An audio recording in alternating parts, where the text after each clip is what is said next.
جیسا کہ اللہ فرماتا ہے الذی خلق الموت والحیات لیبلوکم ایکم احسن عملا، کہ ہم نے جو زندگی اور موت کو پیدا کیا، اللہ نے فرمایا کہ ہم نے جو زندگی اور موت کو پیدا کیا تو اس لیے پیدا کیا تاکہ ہم تمہیں آزمائیں، تمہاری جانچ کریں، تمہیں پرکھیں۔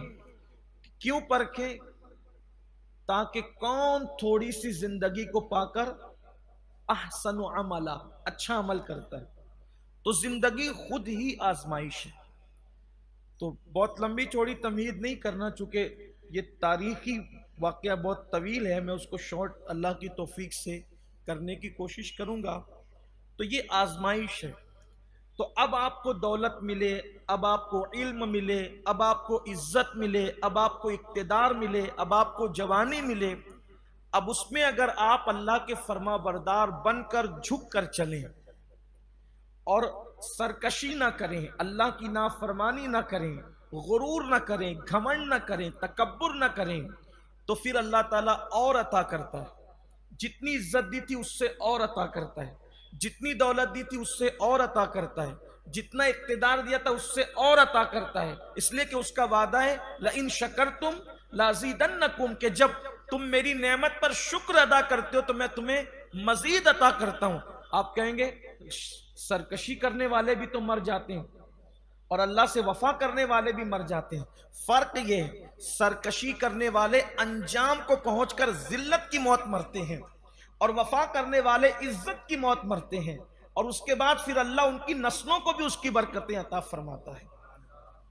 تو اس لیے جب اللہ تبارک و تعالیٰ دولت دے، طاقت دے، عزت دے، شہرت دے، جوانی دے، جو بھی نعمت اللہ دے، اس کی نافرمانی نہ کرو، غرور نہ کرو، گھمنڈ نہ کرو، اور کسی پہ ظلم نہ کرو۔ اللہ تعالیٰ ظلم کو پسند نہیں کرتا۔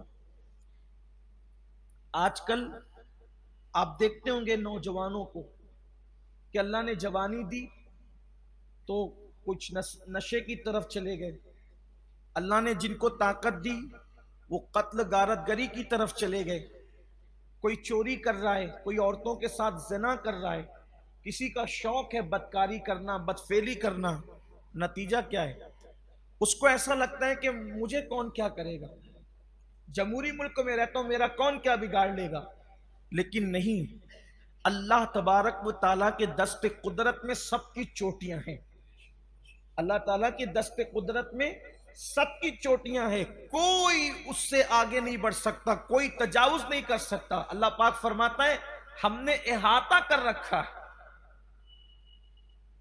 اللہ تبارک و تعالیٰ نے احاطہ کر رکھا ہے، پوری کائنات اس کے احاطے میں، اس کے احاطے قدرت میں، اس کے دست قدرت میں ہے، کوئی سرے منہ انحراف نہیں کر سکتا۔ کسی کو اس کے ظلم کی سزا، کسی کو اس کے گناہ کی سزا فوراً ملتی ہے، کسی کو کچھ دیر سے ملتی ہے، کسی کو اور دیر سے ملتی ہے۔ اور یاد رکھنا، سزا ملنے میں جتنی تاخیر ہوتی ہے سزا اتنی زیادہ سخت ہوتی ہے۔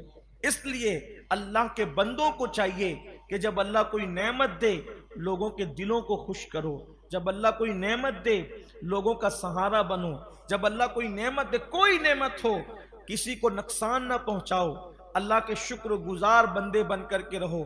طاقت دی ہے تو کسی پہ ظلم کرنے کی بجائے اللہ کے مظلوم بندوں کی مدد کرو۔ مثال کے طور پہ طاقت سے کسی کو دھکا دے کے گرایا بھی جا سکتا ہے، طاقت سے کسی کو دھکا دے کے گرایا بھی جا سکتا ہے، طاقت سے کسی کو اٹھایا بھی جا سکتا ہے، جوانی کی قوت سے گناہ بھی کیا جا سکتا ہے، اور جوانی کی قوت سے راتوں کو سجدے بھی کیے جا سکتے ہیں۔ علم کے ذریعے سے کسی کو گمراہ بھی کیا جا سکتا ہے، علم کے ذریعے سے امام اہل سنت کے مشن پر چلتے ہوئے کسی کو رائے ہدایت بھی دکھائی جا سکتی ہے۔ دولت کے نشے میں چور ہو کر انسان گناہوں کے اڈوں کو سجا بھی سکتا ہے، سنوار بھی سکتا ہے، گناہوں کے شبستانوں کو آباد بھی کر سکتا ہے، اور دولت کی وجہ سے انسان خدا خانوں کو بھی آباد کر سکتا ہے۔ تو اس لیے بائیں رستے نہ جا مسافر سن، بائیں رستے نہ جا مسافر سن، مال ہے راہ مار پھرتے ہیں، مال ہے، یہ جو مال ہے ایمان کا مال، یہ جو مال ہے نور ایمان کا مال، یہ جو مال ہے اللہ کی توفیق کا مال، اس کو اپنے سینوں سے لگا کر کے رکھو اور اللہ تبارک و تعالیٰ کی نعمتوں کا مس یوز نہ کرو، غلط استعمال نہ کرو۔